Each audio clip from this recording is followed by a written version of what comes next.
اگر وہ دونوں کا کمبینیشن بن جائے تو ایک بہترین شخص جو ہے، ایک بہترین انسان نکھر کر سامنے آتا ہے، نکل کر سامنے آتا ہے۔ تو دینی اور دنیاوی تعلیم کا مکسچر، آپ دین کی تعلیم بھی حاصل کریں، دنیا کی تعلیم بھی حاصل کریں، آپ اپنے اندر نکھار واضح طور پر محسوس کریں گے۔ اور ہم دنیاوی تعلیم میں بھی اور دینی تعلیم میں بھی پیچھے ہونے کی وجہ سے ہم نہیں سمجھ پا رہے کہ اصل میں ہمارے ساتھ ہو کیا رہا ہے، یہ ہمارے خلاف سازش ہو رہی ہے، ہمیں معلوم نہیں ہو رہا۔ قرآن پڑھیں گے، سورہ آل عمران خاص کر پڑھیں تو آپ کو معلوم ہوگا کہ یہودی کہاں تک جا کر مسلمانوں کے خلاف سازش کرتے ہیں، اور یہودی اور نصرانی ایک دوسرے کے سخت خلاف ہیں۔ کیوں؟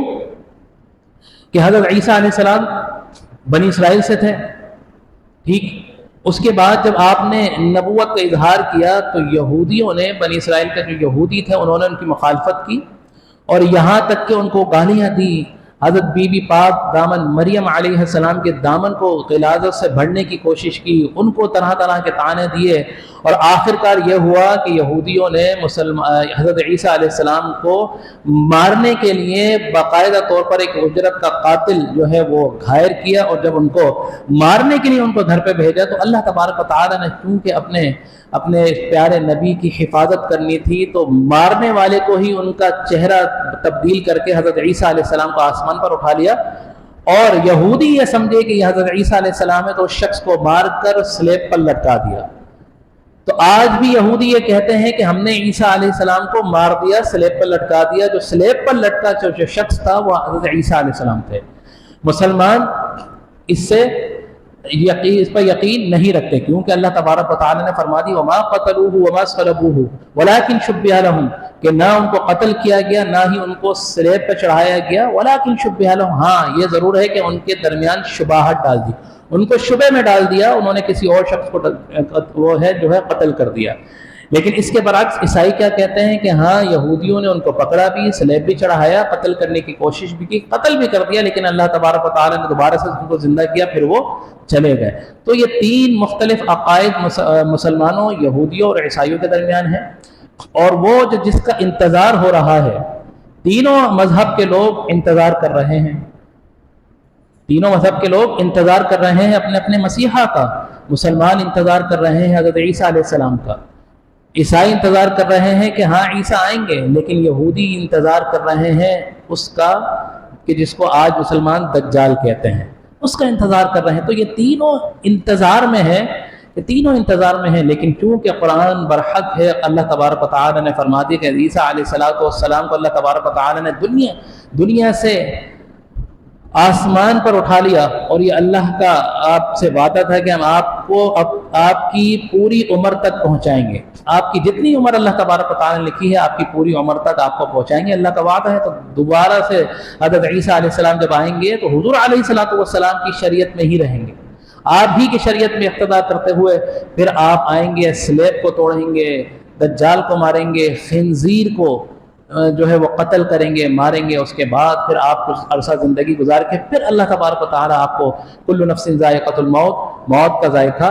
پھر وہ چکھیں گے۔ تو یہ ایک مختصر سی تھی، لیکن اپنی اس آیت مبارکہ کی طرف آئیں۔ کہنے کا مقصد کیا تھا کہ اسلام سے دوری، قرآن سے دوری، قرآن پڑھا کریں، زیادہ نہیں 2 سے 4 آیتیں پڑھ لیا کریں، تفسیر کے ساتھ، ترجمے کے ساتھ پڑھا کریں۔ کہیں ابہام ہے تو مسجد میں کسی اچھے عالم دین کے ساتھ بیٹھ اس سے جا کے اس سے جو ہے استفاضہ حاصل کریں، پوچھیں کہ بھئی قرآن کیا کہہ رہا ہے، لیکن قرآن کو پڑھیں، قرآن ہمارا ہے، ہم نے پڑھ کر قرآن پڑھیں گے تو ہمارا دل بھی کھلے گا، ہمارا ذہن بھی کھلے گا، اور ہمیں معلوم ہوگا کہ ہماری منزل اور ہمارا مقصد کیا ہے۔ تو سب سے پہلے شرط کیا ہے؟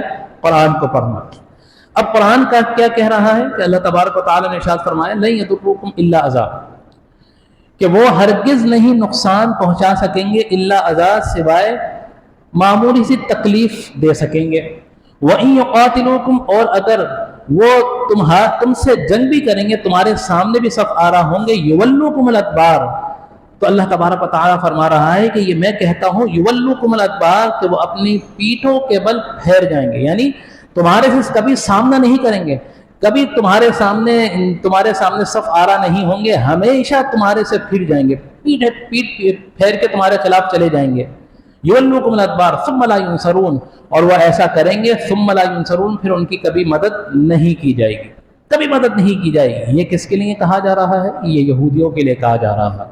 حضور علیہ الصلوۃ والسلام کی بعثت کے بعد جب آقا علیہ الصلوۃ والسلام نے ہجرت فرمائی مدینہ المنورہ میں، تو مکہ میں جب موجود تھے تو کفار مکہ مشرکین سے واسطہ تھا، مشرکین تھے کیونکہ بت جو ہے وہ مکہ کے ارد گرد تھے، 360 کے قریب بت تھے، تو وہ زیادہ تر تعلق مشرکین سے پڑتا تھا۔ لیکن جب مدینہ آئے تو وہ کیا ہوا کہ وہ دشمنی جو تھی، وہ جو بغض تھا اس کی جو صورت تھی وہ تبدیل ہو گئی۔ اب کیا ہوا؟ مدینہ آ کر جو واسطہ پڑا، مدینہ میں واسطہ پڑا یہودیوں سے، اور دوسری قوم تھی منافقین، ان سے واسطہ پڑا۔ یہ دونوں جو لوگ تھے، یہ دونوں لوگ ایسے ہیں کہ یہودی اور منافق یا تو سمجھ لیں کہ یہ ایک ہی ہیں۔ کیوں؟ کہ یہودی ہمیشہ سازش میں لگے رہتے ہیں، اور جو منافقین ہیں وہ ظاہری طور پر تو ایمان کا اظہار کرتے ہیں، لیکن ان کے دل جو ہے وہ کفر کے اندر ہوتے ہیں، ایمان ان کے دل میں نہیں ہوتا۔ یہ ایسے جو ہے زہر قاتل ہوتے ہیں کہ یہ مسلمانوں کی صفوں میں گھس کر مسلمانوں کے خلاف سازشیں کر رہے ہوتے ہیں، لیکن مسلمان اپنی کم علمی کی وجہ سے اور جو ہے اپنے آپس کے اختلاف کی وجہ سے ان لوگوں کو پہچان نہیں پاتا۔ تو کمبینیشن دیکھیے کہ یہودی سازش کر رہے ہیں، منافقین اعلی کار بن کر مسلمانوں کے اندر گھس کر مسلمانوں کو کمزور کر رہے ہیں۔ تو مدینہ میں آ کر ہجرت کے بعد ان دو قوموں میں جو دشمنوں میں اضافہ ہوا، کون تھے؟ وہ یہودی تھے اور منافقین تھے۔ مدینہ کے ارد گرد جو قبیلے آزاد تھے وہ بنو قریظہ تھا، بنو نذیر تھا اور بنو قینقاع تھا۔ یہ 3 سے 4 جو قبیلے تھے یہ یہودیوں کے تھے، اور یہودی مالدار تھے، دولت ان کے پاس بہت تھی، اہل کتاب تھے اس لیے علم بھی ان کے پاس تھا، اور ان کے پاس اس دور میں بڑے بڑے قلعے تھے۔ خیبر کا نام آپ نے سنا ہو نا، خیبر قلعہ کس کا تھا؟ حضرت علی کرم اللہ وجہ الکریم دروازہ اس کا اٹھا کے اپنی پشت پر ڈال کے اس کو پھینکا، تو یہ یہودیوں کا ہی قلعہ تھا، یہ یہودی اس کو جو ہے لیڈ کر رہے تھے۔ تو یہ بڑے بڑے قلعوں میں جو ہے موجود رہتے تھے، ان بڑے بڑے قلعوں کے اندر رہتے تھے۔ لیکن جب مسلمان ہجرت فرما کر مدینہ منورہ تشریف لائے تو اب انہوں نے کیا کیا کہ ان کی جو فکر تھی وہ عروج پر آ گئی کہ بھائی یہ کیا ہوا، مسلمان آ گئے۔ اب چونکہ اہل علم بھی تھے، حضور علیہ الصلوۃ والسلام کی بعثت سے پہلے یہ اپنے لوگوں میں تبلیغ بھی کیا کرتے تھے، آنے والے رسول کی صفات بھی بیان کرتے تھے۔ اب جیسے ہم یہاں بیٹھ کر یہاں بات ہوئی کہ جی حضرت عیسیٰ علیہ الصلوۃ والسلام دوبارہ جو ہے وہ اللہ تبارک و تعالیٰ ان کو زمین پر بھیجے گا، یہ ہم نے قرآن میں پڑھا، یہ حضور علیہ الصلوۃ والسلام نے پڑھا۔ حضرت عیسیٰ کی آمد سے پہلے ہم اس کا تذکرہ کر رہے ہیں، ایسا ہی ہے نا، ان کی صفات ہمارے سامنے ہیں، ان کے بارے میں ہم جان رہے ہیں۔ تو اسی طرح یہودی بھی اپنی مجالس میں بیٹھ کر، کیونکہ توریت کے اندر، اور عیسائی اپنی مجالس میں بیٹھ کر کیونکہ انجیل کے اندر حضور علیہ الصلوۃ والسلام کی واضح صفات موجود تھیں، اور آقا علیہ الصلوۃ والسلام نے فرمایا کہ یہ مجھے اس طرح جانتے ہیں کہ جیسے کوئی باپ اپنے بچے کو جانتا ہو، اس کی ہر ایک جو صفت سے باپ اپنے بیٹے کو جانتا ہے، تو یہودی اور عیسائی مجھے اس سے زیادہ بہتر جانتے ہیں۔ کیوں؟ کہ ان کی کتابوں میں میری صفات موجود ہیں۔ یہ جانتے تھے کہ حضور علیہ الصلوۃ والسلام چلیں گے کیسے، حضور علیہ الصلوۃ والسلام مسکرائیں گے کیسے، آقا علیہ الصلوۃ والسلام دیکھیں گے کیسے، آقا علیہ الصلوۃ والسلام جب چلیں گے تو آپ کا سایہ نہیں ہوگا۔ یہ تمام کی تمام یہ ساری کی ساری صفات جانتے تھے، یہ ساری صفات جانتے تھے۔ لیکن کیا ہوا کہ بغض کی وجہ سے، حسد کی وجہ سے، کیوں کہ بنی اسماعیل میں نبوت جا رہی ہے بنی جو ہے اسحاق سے، تو کیوں جا رہی ہے؟ ہم تو شہنشاہ ہیں، ہماری امت تو فضیلت والی امت ہے، کیونکہ بنی اسرائیل کو اللہ تبارک و تعالیٰ نے فضیلت عطا فرمائی تھی، لیکن وہ اس زمانے کی تھی۔ لیکن اللہ تبارک و تعالیٰ نے پھر امت محمد صلی اللہ تعالی علیہ وسلم کو اس فضیلت کا تاج سر پر پہنا دیا، کنتم خیر امت اخرجت للناس، یہ کہہ کر، اور آقا کی امت کو جو فضیلت ملی، کیوں ملی؟ آقا علیہ الصلوۃ والسلام کی نسبت کی وجہ سے فضیلت ملی، اور پھر آپ کو یہ فضیلت بھی اس امت کو ملی کہ یہ تا قیامت تک اسی طرح فضیلت میں رہیں گے۔ لیکن کیوں رہیں گے؟ اس کے کچھ سبب تھے کہ ہمیشہ اسلام پر کاربند رہیں گے، ہمیشہ قرآن اور حدیث کی تعلیمات حضور علیہ الصلوۃ والسلام کی سیرت کے ساتھ منسلک رہیں گے، ہمیشہ سچ بولیں گے، ہمیشہ حق کا ساتھ دیں گے، ہمیشہ باطل کے سامنے چاہے وہ کتنا ہی بڑا طاقتور کیوں نہ ہو، ہمیشہ اپنی جان کی فکر کیے بغیر اس کے سامنے کھڑے ہو جائیں گے۔ کیوں کہ اگر وہ مارے گا بھی تو اسلام میں تو شہادت کا تو رتبہ پائیں گے۔ لیکن جیسے ہی مسلمان کمزور ہوا، مسلمان جو ہے وہ کیا کہنا چاہیے کہ کمزور ہونے کے ساتھ ساتھ اپنی جان کی فکر کرنے لگا، تو اس سے یہ تمام کی تمام چیزیں جو ہیں وہ لیں، اور آج یہی جو کنتم خیر امت، اس امت پہ خیر کا تاج پہنا کر بھیجا تھا، آج یہ امت کیوں جو ہے در در کے ٹھوکریں کھا رہی ہے؟ اس کی وجہ یہی ہے کہ دین سے دوری ہے، اسلام سے دوری ہے، قرآن سے دوری ہے۔ آج بھی ہم قرآن کے ساتھ جو ہے منسلک ہو جائیں، آج بھی دین کے ساتھ منسلک ہو جائے، آج بھی مسلمانوں میں اتحاد اور اتفاق ہو جائے، خدا کی قسم یہ یہودی، یہ عیسائی، یہ نصرانی ایک ساتھ بھی مل کر آ جائیں تو مسلمانوں کا ایک بال بھی بیکا نہیں کر سکتے۔ کیوں؟ اس کی وجہ یہ ہے، اگلی آیت میں اللہ تبارک و تعالیٰ ارشاد فرما رہا، اللہ نے کیا فرمایا؟ لن یضرکم الا اذی، کہ یہ کچھ بھی کر لیں، یہ ہرگز نقصان نہیں پہنچا سکتے، الا اذی، مگر یہ کہ سوائے تمہیں زبانی کلامی تکلیف دینے کی، تمہاری دل کو اذیت پہنچانے کے، تمہاری جان اور مال کو اذیت پہنچانے کے علاوہ یہ کچھ نہیں کر سکتے، کیونکہ جب تک تم مسلمان متحد ہو تو یہ تمہارے سامنے آنے کی جرات نہیں کرتے۔ یہ اندر دیکھ لیجئے کہ جب مسلمان بدر کے میدان میں دیکھ لیجئے کہ 313 کفار پر جو ہے غالب ہو گئے، اسی طرح خندق دیکھ لیجئے، اسی طرح اور بھی جنگیں، یہاں تک کہ جب حضرت عمر فاروق رضی اللہ تعالی عنہ نے جا کر بیت المقدس کو فتح کیا، تو کہیں ملتا ہے کہ مسلمانوں میں اور یہودیوں کے درمیان یا عیسائیوں کے درمیان جنگ ہوئی ہو؟ نہیں ہوئی۔ صرف مسلمانوں کے خوف سے، دبدبے کی خاطر، جب دیکھا کہ مسلمان آ رہا ہے تو یہ خود ہی اپنی جو ہے قلعے کی چابیاں مسلمانوں کو انہوں نے دے دی۔ کیوں؟ کہ یہ لڑ نہیں سکتے۔ اس کی وجہ یہ ہے کہ آقا علیہ الصلوۃ والسلام نے فرمایا کہ اللہ تبارک و تعالی نے میری مدد، یعنی آقا علیہ الصلوۃ والسلام کی مدد رعب کے ذریعے سے کی ہے، کہ میرا رعب میرے مخالفین کو 1 مہینے کی مسافت سے بھی جو ہے میرا رعب ان تک پہنچ جاتا ہے، دبدبہ پہنچ جاتا ہے مسلمانوں کا۔ لیکن مسلمان متحد ہو، اسلام پر کاربند ہو، تو لہٰذا یہ آیت بتا رہی ہے کہ غیر مسلم یہودی ہو یا نصائی ہو، مسلمانوں کو ایذا نہیں پہنچا سکتے سوائے تکلیف کے۔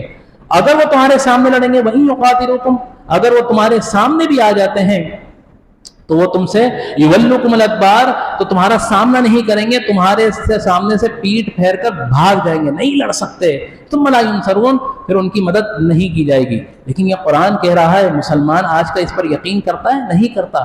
آج تو ہم ان سے اتنے انسپائر ہیں کہ ہم کوشش کرتے ہیں کہ ان جیسے کپڑے پہنیں، کوشش کرتے ہیں کہ ان لوگوں کی پروڈکٹ استعمال کریں، کوشش کرتے ہیں کہ بھائی جیسا ان کا سسٹم ہے، ان لوگوں نے اپنے جو ہے گھر تعمیر کیے ہوئے ہیں، جیسا وہ لوگ جو ہے گزارتے ہیں اپنی زندگی، ہم اس طرح زندگی گزاریں۔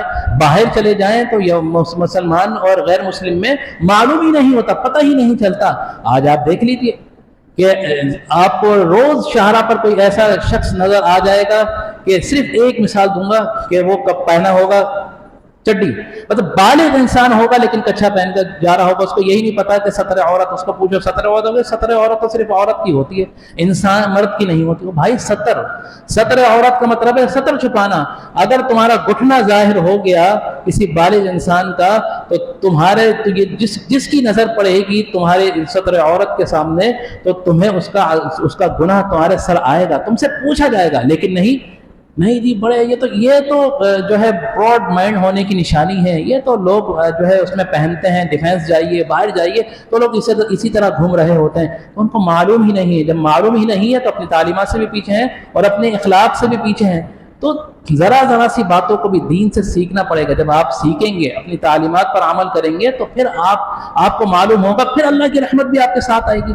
پھر ضربت علیہم الذلہ، اللہ تعالیٰ فرماتا ہے ضربت علیہم الذلہ، کہ ان پر ذلت مسلط کر دی گئی، اینما ثقفوا، جہاں کہیں بھی ہوں گے ان پر ذلت مسلط کر دی جائے گی، الا بحبل من اللہ، سوائے اس کے کہ وہ اللہ کی رسی کو مضبوطی سے تھام لے، یعنی یہودی ہوں یا نصرانی ہوں، ان پر ذلت جو ہے اللہ تبارک و تعالیٰ مسلط کر دے گا، ان کو ذلیل و خوار کر دے گا، اگر ان کا ایک ہی بچنے کا طریقہ ہے کہ وہ اللہ کی رسی کو مضبوطی سے تھام لیں، یعنی وہ دار ایمان میں، دار اسلام میں داخل ہو جائیں۔ یا پھر دوسری کیا ہے، الا بحبل من الناس وحبل من الناس، یا پھر لوگ ان کی مدد کریں،